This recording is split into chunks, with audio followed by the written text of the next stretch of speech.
Esqueça o que você ouve sobre programas sociais. O maior e mais caro programa de transferência de renda do Brasil não é o Bolsa Família. Ele não combate a pobreza na base da pirâmide. Pelo contrário, ele concentra a riqueza de uma forma raramente vista. Esse programa custa aos cofres públicos, ou seja, ao seu bolso, uma cifra que pode superar os 800 bilhões de reais por ano. O nome disso é Bolsa Rentista, uma máquina silenciosa de aprofundar a desigualdade. E é a desculpa oficial do Banco Central para manter essa máquina funcionando a todo vapor? Uma palavra que você ouve todo dia no jornal: controlar a inflação.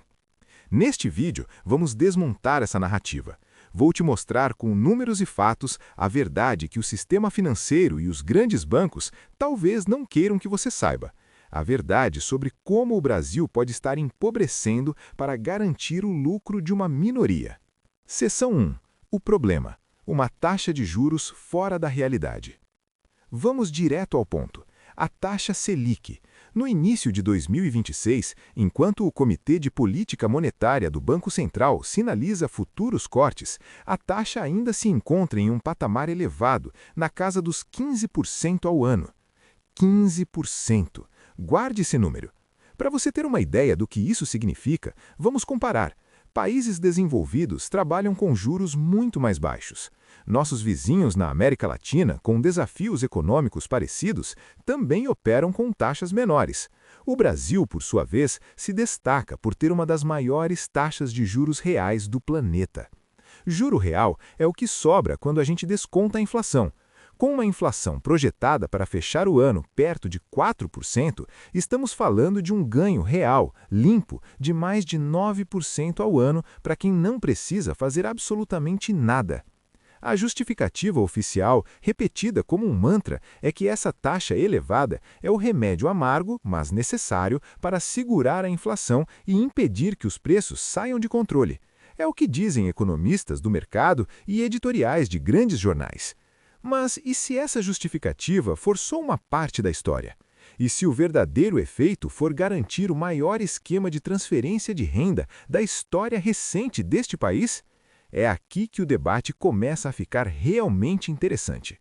Seção 2. A causa, o mecanismo do Bolsa Rentista. Para entender o que é o Bolsa Rentista, você precisa saber como o governo se financia. Quando ele gasta mais do que arrecada, o que acontece há anos, ele emite títulos da dívida pública. É como se ele pegasse dinheiro emprestado no mercado. E quem compra esses títulos? Grandes bancos, fundos de investimento e os super ricos. Basicamente, quem tem muito dinheiro sobrando. E qual é a remuneração que o governo paga para quem empresta esse dinheiro? Adivinhe, a taxa Selic. Agora, vamos pensar juntos. O governo precisa arcar com suas obrigações. Uma delas é pagar os juros da dívida, que são uma obrigação contratual vinda de déficits passados. Outra é investir no país, em hospitais, escolas, estradas e programas sociais. A manutenção de uma Selic tão alta pelo Banco Central tem uma consequência direta. Uma parcela gigantesca do orçamento vai para pagar juros. É isso que eu chamo de bolsa rentista. E o custo dessa política? Projeções indicam que as despesas com juros podem chegar a quase 900 bilhões de reais. É uma montanha de dinheiro público que sai da economia real, produtiva, e vai direto para o bolso dos donos de títulos da dívida pública, para os rentistas. Rentista é exatamente isso, quem vive de renda, de juros, sem precisar abrir uma empresa, gerar um emprego ou produzir um parafuso. Vamos comparar os valores para entender a dimensão disso. O orçamento do Bolsa Família para 2026 é de cerca de 158 bilhões de reais. O Bolsa Rentista custa mais de 5 vezes esse valor. Com os 900 bilhões pagos em juros, seria possível mais do que dobrar todo o orçamento do Ministério da Saúde, de 271,3 bilhões de reais, e o do Ministério da Educação, de 233,7 bilhões de reais. Mas não, esse dinheiro tem um destino carimbado, o topo da pirâmide financeira. Mas por que isso acontece? Por que o Banco Central, que deveria zelar pela saúde econômica de todos os brasileiros, opta por esse caminho? Críticos argumentam que o Banco Central, apesar de autônomo, é muito influenciado pelos interesses do sistema financeiro, que é o principal beneficiário dos juros altos. Manter os juros nesse nível não seria apenas uma decisão técnica, mas uma decisão política que beneficia um grupo muito pequeno e específico. Seção 3. O efeito. Como isso empobrece o Brasil e você. Agora você pode estar se perguntando: ok, mas qual o impacto disso na minha vida? O impacto é total e direto, de 3 formas principais. Primeiro, o custo do crédito. Já tentou pegar um empréstimo? Já se assustou com os juros do rotativo do cartão? A culpa começa na Selic elevada. Pense como um banco. Por que ele emprestaria dinheiro para você ou para uma pequena empresa, correndo riscos, a uma taxa baixa, se ele pode simplesmente emprestar para o governo, com risco zero, e ganhar uma fortuna? Ele não vai. Para te emprestar, ele vai exigir uma taxa muito maior. A Selic alta serve como uma âncora que puxa todas as outras taxas de juros para cima, tornando o crédito no Brasil um dos mais caros do mundo e alimentando o endividamento das famílias. Segundo, menos investimento e empregos de qualidade. Imagine que você é um empresário. Você pode investir milhões numa nova fábrica, contratar centenas de funcionários, lidar com burocracia e concorrência para ter, com sorte, um bom lucro. Ou você pode pegar esses mesmos milhões, comprar títulos do governo e ter um ganho real de mais de 9% ao ano, sem esforço e com risco quase zero. É uma escolha óbvia para muitos. A Selic, nesse patamar, desestimula a produção e incentiva a especulação. Fica mais lucrativo ser rentista do que industrial. Embora o desemprego geral esteja em níveis historicamente baixos, esse cenário dificulta a geração de empregos de maior qualidade na indústria, nos tornando um país que exporta matéria-prima e importa produtos de valor agregado. Terceiro, a pressão sobre os serviços públicos.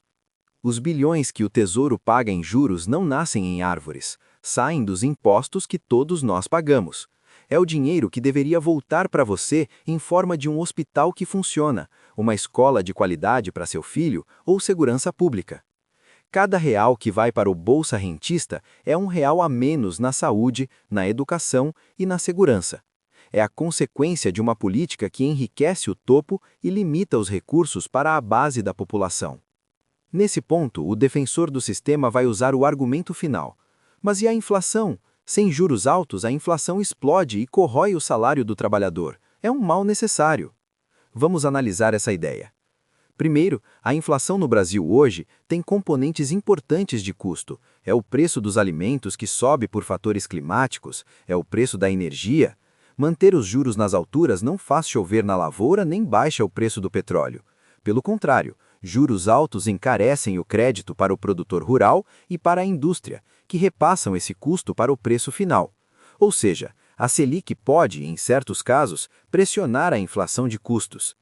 Segundo, a própria realidade questiona a intensidade do remédio.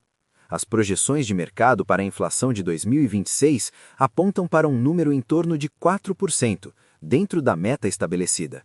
A inflação está convergindo para o centro da meta. Manter os juros em um patamar tão restritivo, com a inflação em queda, pode ser visto não como prudência, mas como um excesso de cautela que custa caro para o crescimento do país.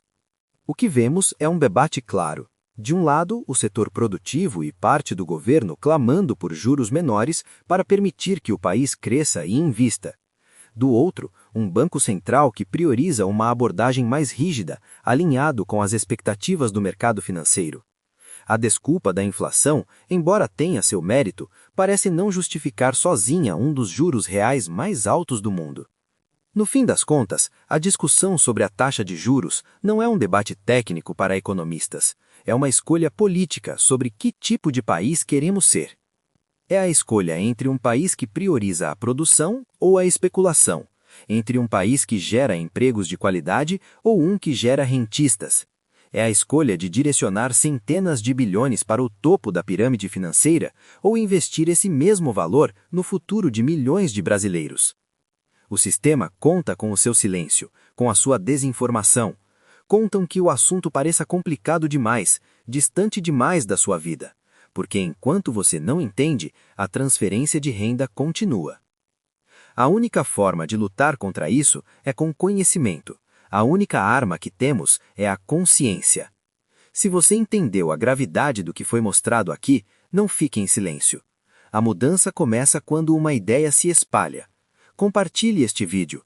Mande no grupo da família, dos amigos, do trabalho. Faça essa informação chegar ao maior número de pessoas possível. A economia deve servir a quem? À especulação de poucos ou ao desenvolvimento de toda a nação? Comente aqui embaixo a sua opinião. Vamos começar esse debate agora.